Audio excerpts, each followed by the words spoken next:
So if you're a videographer who's been on YouTube really at all in the last year and a half, I'm sure you have been bombarded by videos of all these different creators switching from Premiere or Final Cut over to DaVinci Resolve.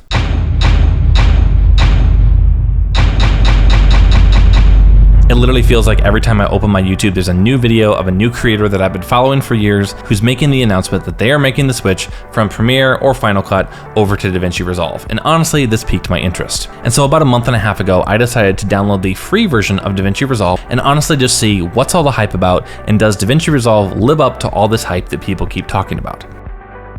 In this video, I'm going to specifically talk about my experience as a Premiere Pro editor, moving some of my editing work to DaVinci Resolve, what my thoughts are, some pros and cons, all that kind of stuff. Let's dive in and talk everything DaVinci Resolve.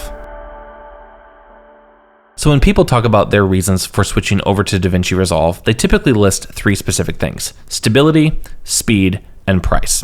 For those of you who work on Premiere Pro, you know that Premiere Pro is notorious for bugs and for crashing. It seems like with every version of Premiere Pro, there's a bunch of new features, but then also a bunch of new bugs you have to deal with, and DaVinci Resolve is definitely a more stable platform overall. And while Premiere Pro has definitely made some improvements in the overall speed of the platform, DaVinci Resolve still has it beat. And I'm not talking about workflow speed here. That really comes down to how fast you, as an editor, can edit your projects. I'm talking about how quickly the software can render plugins, how fast the export process is, and the overall capability of the software to render effects and color grades and anything you might apply to your process. Premiere Pro is definitely slower than DaVinci Resolve. And then the final thing is price. Well, Adobe Premiere Pro is on a subscription model where you pay around $21 a month to just own Adobe Premiere Pro, or you can pay $55 a month to have the entire Adobe suite, which includes After Effects and Photoshop and Lightroom and all the other apps that Adobe offers. DaVinci Resolve, on the other hand, is actually free for the basic version, or you can upgrade to the studio version for a one-time fee of $295, and that includes every single update and every single upgrade that they will have for DaVinci Resolve for the rest of your life. So DaVinci Resolve is definitely a cheaper platform overall, and that's one of the reasons people are talking about switching from Premiere to DaVinci. Now, speaking of the basic version and the paid version of DaVinci Resolve, I do want to hit on this real quick. I'm going to link an article down below to cined.com. They did a really good job at giving an in-depth comparison between the free version and the studio version. I'll link the article down below so you can check that out. But basically, the free version has everything you need to edit basic video without a ton of additional plugins and effects and all that. While the studio version is what you're going to need to upgrade to if you want to add some additional effects and plugins beyond what's included in the basic version. Basically, if you're just editing YouTube videos or some personal projects, the free version should totally work as long as you don't need to export anything above 4K 60. But once you start needing some additional plugins and some more intensive features like specific camera tracking options and the magic mask option, object removal, all that kind of stuff, that's when you need to upgrade to the studio version. Now, I will say I did actually go ahead and upgrade to the paid version. While Resolve is definitely not something I'm going to be fully switching over to quite yet, it's honestly a software I've been really enjoying using, and there was a few specific plugins and features I wanted to use in my projects. And so for the purposes of this walkthrough, I'm going to be using the studio version, but most of the stuff I'm going to talk about can be found in the free version of DaVinci Resolve. All that said, let's go ahead and dive into DaVinci, and I want to walk you through it. Well, Premiere Pro is built around having windows that you can move around and workspaces that basically just maneuver those windows for you. DaVinci Resolve is really set up into 7 different specific workspaces that aren't really editable by you. Each of these workspaces can be found at the bottom of the window here. You have Media, Cut, Edit, Fusion, Color, Fairlight, and Deliver, and all of these panels have very specific dedicated functions within DaVinci Resolve. The Media panel is basically where you import all of your footage. You can open up your media storage here to show all the different hard drives and everything you have on your system. And this is where you would import specific footage into your project. One of the things I learned the hard way is if you drag the footage into this bin here, it actually imports everything as individual clips, versus if you drag everything into the master bin, it actually allows you to organize things by file and folder structure, which is super, super helpful for keeping things organized. But basically, this is just a dedicated space where you can import all of your footage and get your project organized. The cut page is actually something I've not worked with at all, but basically this is just a very, very fast way to cut through your footage, make your selects, and build a timeline very, very quickly. But personally, I found myself in the edit page a lot more, which feels very similar to Adobe Premiere Pro. You have your timeline down here at the bottom, all your video and audio tracks, your actual project window up here showing you what's actually playing. You can toggle this switch on and off to have your dual viewer, where you can have the actual source footage and your project window. Currently, I'm keeping this just on the basic window, showing me what's actually playing in the timeline here. And then you can also toggle on your media pool, which is all of your footage that you've imported over here in the media panel. All of that now shows up here in the media pool. You can also toggle on and off your effects, which is all the different effects you have at your fingertips within DaVinci. And then over here on the right, you can turn on and off that mixer, which just turns on and off those little audio controls. You can also turn on and off the inspector, which has just a bunch of different editing tools that you can apply per clip. Moving on to Fusion, this is effectively like DaVinci Resolve's version of After Effects. This is where you can do all the crazy effect editing and all that kind of stuff within DaVinci Resolve. The color page is where you do all of your color grading. This is something I definitely had to get used to compared to Adobe Premiere Pro, where I had my coloring all set up to do right within the editing page. Within DaVinci Resolve, you do all of your coloring right here in the color page. It shows you all the different clips, and you can color grade your project on a clip-by-clip basis right here within the color window. I'll get into all this in a minute. The Fairlight page is where you do all your audio editing. This is basically like a digital audio workstation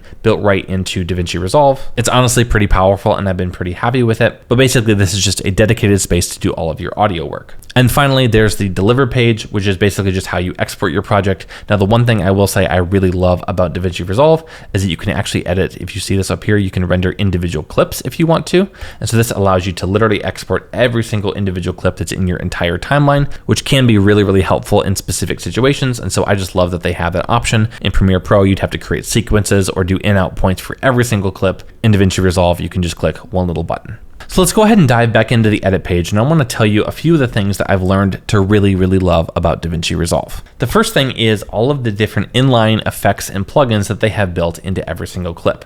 So I'm going to actually go in and turn off the media pool and the effects window just so we can kind of blow this all up nice and big and click on one of these clips.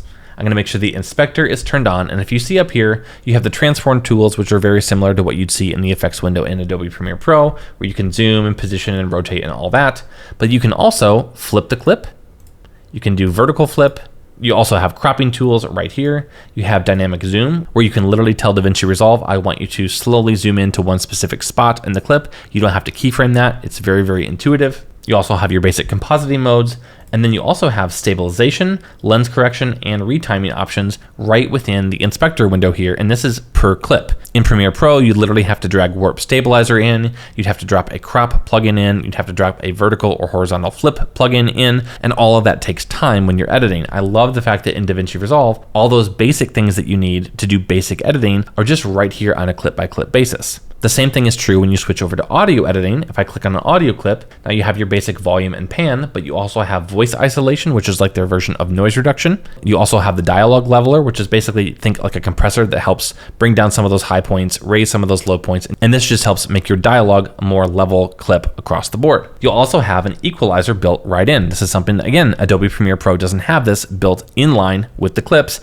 You can literally do all your EQ without having to drag a parametric equalizer or anything in. You can do all of these things without having to ever even open up the effects window. Speaking of effects, the second thing I love about DaVinci is that they literally have live effect preview just by hovering over the effect. So for instance, say I want to add this invert color effect, I can literally go over to the beginning of this effect, it shows a preview on screen, and I can scrub back and forth and see exactly what that effect is doing on the clip. Same thing for like this flicker addition, dehaze, any of these effects, I can literally scrub across and see exactly what those effects are going to do before I ever apply it to the clip. What's really cool is when you decide to add LUTs to your footage in the color window, you can do the exact same thing with LUTs. So if I go over here to this clip and I select my LUTs panel over here on the left, choose a different LUT pack that I want to test out, I can scrub over the footage and see exactly how those LUTs are going to play out on the footage and help myself make an informed decision about the color grading direction I want to go. This just makes editing way, way easier as a whole in general in DaVinci Resolve for some of those basic things that you would typically have to add a ton of different effects and plugins in Premiere Pro. All that kind of stuff is just super, super easy in DaVinci Resolve. Speaking of color, one of the things that DaVinci Resolve does exceedingly well is handling color space. Now, if you've ever edited a project in Premiere Pro, got all of your color grading perfect, gone to export the project, and then all the colors looked different, that's because of a gamma shift that happens in Premiere Pro upon export. This is definitely something you can compensate for in Premiere Pro, but you have to basically go through and do some changes in the settings and then apply a compensation LUT on the export. In DaVinci Resolve, you can literally change all of these settings by just opening your project settings, going to color management, and setting your timeline color space and your output color space to Rec. 709A, which is specifically calibrated for Apple computers since I'm working on a Mac. Now when I go to export my project, I don't have any of those gamma shifts. I don't actually have to apply a lot on export. It just makes the entire editing process so much easier, and I don't have to think about those specific things. And honestly, applying a LUT at the end of a Premiere export is just second nature for me now. It's just really nice not to have to think about that in DaVinci Resolve. Speaking of color, DaVinci Resolve is renowned for its color grading tools, and honestly, I have been so impressed by the color grading options within DaVinci Resolve. If I go to a clip like this and decide to just warm it up a little bit, you'll see as I kind of drag the slider, all the color grading options just feel like they work really smoothly and seamlessly. In Premiere Pro, when I went and changed white balance and stuff, it just felt like it applied too much to the clip and felt a little bit more like I was editing a JPEG photo in Lightroom versus editing like a RAW photo in Lightroom. And I know that's not a perfect comparison because I'm not actually editing RAW video. That's just kind of how it feels to me as an editor. The color grading feels really precise. And that's honestly one of the questions I've been getting about DaVinci Resolve is the color grading really all that much better? And honestly, it is. One of the things that's really crazy is the ability to do tracking and masking in color grading. And so literally if I go in, select my magic mask option here, which again, this is something in the paid version, but literally I can just select over my sun here, do a little line just to tell DaVinci what I want it to mask out. Then boom, it's masked. It literally creates a mask for me here. I can tweak that a little bit, and then literally I can go in and track that backwards and forwards in time. It actually tracks very quickly. And then I can literally do color grading and specific effects just to his body here if I need to like warm that up a little bit or cool it down, apply some sharpening. All that's happening specifically on that mask without affecting the background at all. And literally I showed that to you in real time. That was such a fast tracking option. This just unlocks so many different options when you're color grading because you have so much precise control over everything you edit. And then another thing I really appreciated about DaVinci Resolve is the different options they have for converting footage of different color spaces into, say, like Rec. 709 color space. So for instance, I shot this footage here for this film of Everett on the Sony FX3 and S-Log3, and at the time I didn't have a conversion LUT to convert that S-Log footage into Rec. 709. In DaVinci Resolve, they have a cool little plugin here in the color window called Color Space Transform. Literally, this allows me to tell DaVinci that I shot this in the color space of Sony S-Gamut 3 Cine and in the gamma of Sony S-Log3. And then literally, I just turn this color space transform on and we go from this boring S-Log3 footage to boom, now we're converted. And you can do all of that directly within DaVinci Resolve without needing conversion LUTs. So overall, DaVinci Resolve has been really fun to work with. There's been a lot of different tools that just feel super intuitive and at my fingertips. Honestly, it did take a lot of time to learn, but once I started figuring it out, there were so many different features that were just so available right at my fingertips, and I genuinely enjoyed editing on DaVinci Resolve. All right, so clearly I've been really enjoying using DaVinci Resolve, but there's definitely some cons to this software as well, so let's chat about that for a minute. One of the things I was really surprised with when I started editing in DaVinci was honestly how hard it was to transition from Premiere to DaVinci. I thought the user interface was going to be very similar to Premiere. I thought I was going to pretty easily be able to jump in, start throwing things in the timeline, start editing clips together, and honestly, I had to watch YouTube videos for things that were just second nature for me in Premiere. I had to literally watch a tutorial on how to do that for DaVinci Resolve. The UI in general felt a little bit less intuitive and a little bit less easy to operate and function with than Premiere Pro did for me. And while I really appreciate what DaVinci Resolve is doing in terms of its simplicity and predictability in terms of where all the windows are, that definitely can lead to efficiency in editing, but honestly, I just prefer being able to move those windows around at will and just design a workspace that feels good for me in terms of how I edit personally. Another thing that's a struggle in DaVinci Resolve is just the lack of third-party support and plugins and motion graphics specifically built for DaVinci. And honestly, this is just because DaVinci is a much newer and a much less used editor than Premiere Pro is, but there's way less motion graphics and plugins and all that for DaVinci than there is for Premiere. Now, will this change over time as DaVinci becomes more and more popular with editors? Probably. But for now, there's definitely a lack of third-party plugins and features and all that for DaVinci Resolve compared to Premiere Pro. And so I keep finding myself going back to Premiere Pro just because that's where all my effects, all my motion graphics, all that kind of stuff works for Premiere Pro, but doesn't work on DaVinci. Another thing that took a lot of time to get used to was the node structure in DaVinci Resolve. Now, I'm not going to do a whole thing on nodes, but effectively Premiere Pro is a layer-based editor versus DaVinci Resolve is a node-based editor. And that takes a lot of time to get used to because I've never edited in a node-based system. Now, we will say in one of the tutorials I watched, and I forget who it was, and I really apologize about this, but one of the people I watched talk about nodes in DaVinci Resolve said that nodes make simplistic tasks a little bit harder, but bring down the skill gap for really extensive, complicated editing tasks. And honestly, I think this is totally true.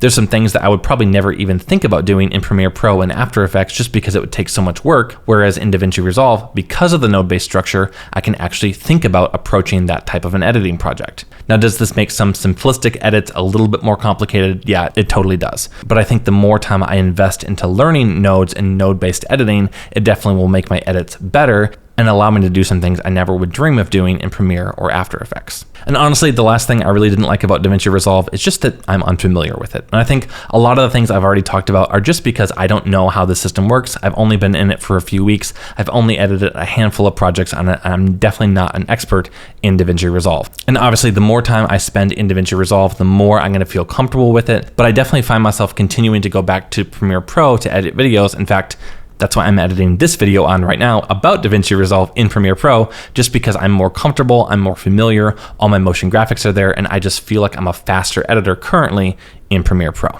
If you have any specific questions about my experience or about DaVinci Resolve in general, I'm definitely not a DaVinci Resolve expert by any means, but I have spent a ton of time in this software over the last month and a half, and there's definitely some tips and tricks that I've learned. So if you have any questions about that, feel free to drop those down below. And honestly, I would love to hear your experience as well. If you're a Premiere Pro user or a Final Cut user and you've made the switch to DaVinci Resolve, feel free to drop all that down in the comments, and I hope all of you have an amazing rest of your week. I'll see you in the next video. Peace.